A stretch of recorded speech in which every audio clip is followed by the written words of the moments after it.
Herewith I would like to provide an explanation of the stochastic economic lot sizing problem tool that I provided for assignment 3.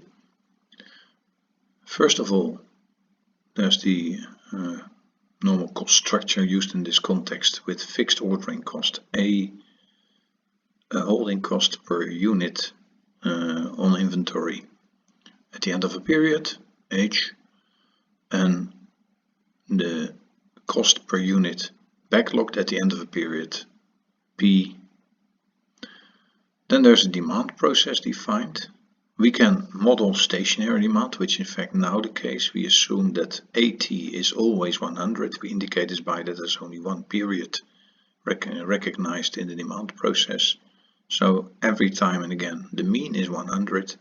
There's a sigma around the mean or associated with the standard with the probability distribution, which we assume to be gamma distribution.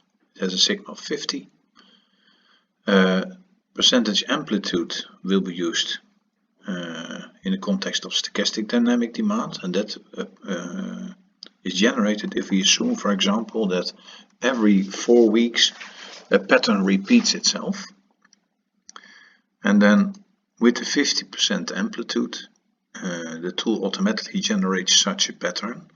So 150, 150, 100, that repeats itself next 4 periods, etc. You can manually change these numbers if you want to. This is just for the purpose of quickly generating such a periodic demand. And by changing the amplitude, for example, making it 75, we go back to this 4 that remains the same, and then by moving again to another cell, we basically get automatically the 175, 125 as a pattern. We can leave it at this, and then we can explain the control process, which is defined by the heuristics, because in the context of stochastic dynamic demand, these are all heuristics. So Wagner-Whitin, Silvermeal, SS policy, least unit cost, and part period balancing. And yeah, you can choose any of them, and you can basically simulate the performance of such a rule. Before doing so, we also recognize a supply process. So there's a single supplier of the item in stock. An order has a lead time of some integer number of periods, in this case 3, and we can use the so-called EOQ button to calculate the EOQ associated with this cost structure. Basically also to get started with the SS policy. That's the only one that really uses this S minus S as a parameter.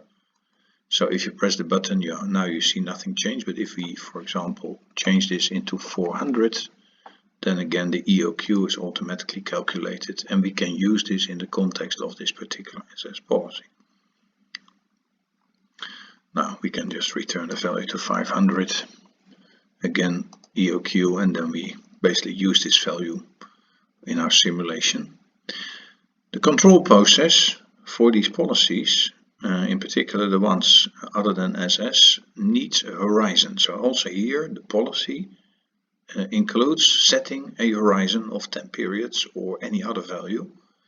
It is always important to know that the horizon should be at least as long as the lead time plus 1 period, because that's the uncertainty period in the context of stochastic demand. You can set a safety stock. For the SS policy, that will result in a S value that is automatically calculated from the safety stock and the lead time demand, and that should then basically describe the policy.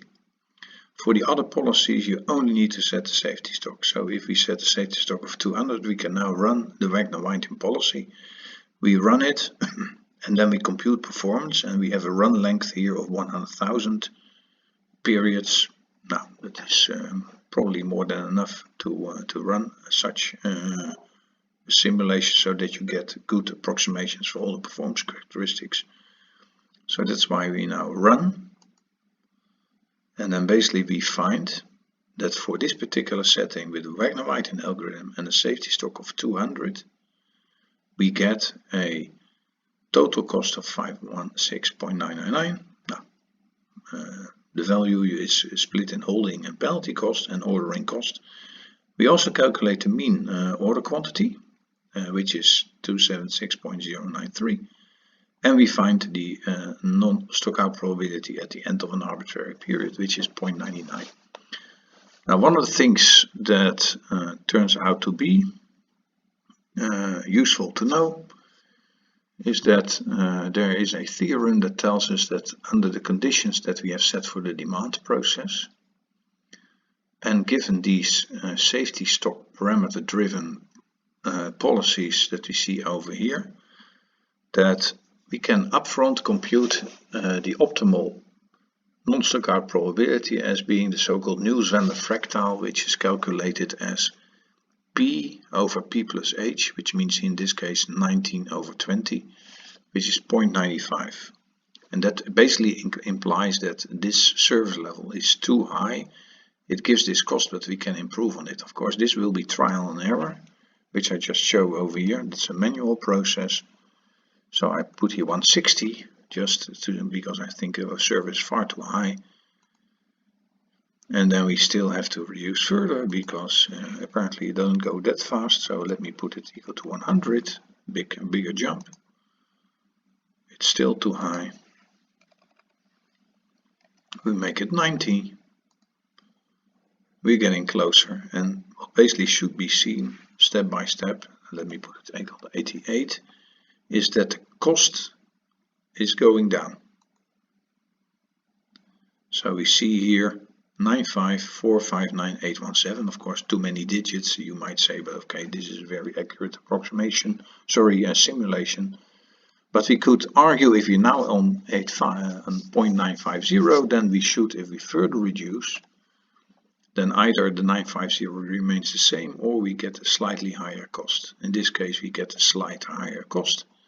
And we had, if we put our 89, we get also hopefully a slighter higher cost, which is indeed the case. And you see that with the simulation, a theoretical result is confirmed. And that can also be helpful when you start trying to find the best possible control mechanisms out of this list of control policies, because you have to set a parameter for the SS policy, in fact, too. One of them you could use the EOQ for, but for all the policy you need to set a safety stock. Yeah. So this is how you manually run. There's also this lower part, and this is basically the classical economic lot sizing problem. Here you see the problem that is in fact solved every time and again, every period in the simulation, because we use the heuristic Wagner-Whitin to find a solution. That is a decision how much to order today, which would then be on this level. And in this case, I can then run instance to see what is the outcome. So for this inputs 175, etc., and starting inventory 0, we basically calculate the optimal order quantity, and apparently it's 300, then 0 2 times, 400, 0 2 times, even 3 times, and then 375, and that gives a total cost of 2475, split in holding and ordering cost. Wagner-Whitin gives the optimal solution if you apply silver meal. Also for this particular instance with these requirements and the starting inventory, we can again also run that one, and we find silver meal gives exactly the same solution, which can be coincidental because that's clearly not always the case. We can also simulate an SS policy based on the parameters that are here given,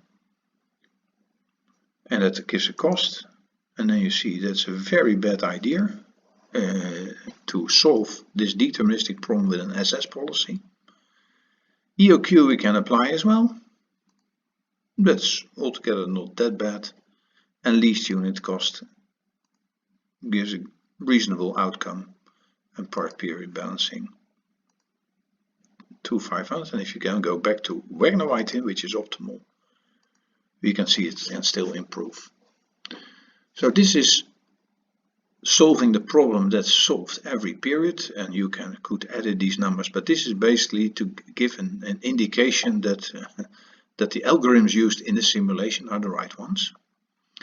You can verify that. Well, primarily you you can give the answers in the assignment based on running a simulation, and that's why also we provided the possibility of a batch input. And for that purpose, I defined the batch.dat input file. So if we then put in batch.dat, then with this name output.xla, we run batch. This could take a while, but in this case we don't have that many cases, so it's already done. I can check that. This generates an output.xla, and that file can be read directly into Excel. It's a semicolon separated file. That means that if you want to see the file in a proper format, you have to use the data tab and then text to columns. At least that's the English terms. I hope you understand it if you use the Dutch version or any other language. So you go to the data tab, then you do text to columns, then you use that it's delimited by a semicolon. Then you get the output properly with a heading and with, of course, the performance. And then you should see that if you would run a particular case manually with the same parameters, that the outcome should be in line with what you find. I hope that this gives some better explanation about the tool, and success with the assignment.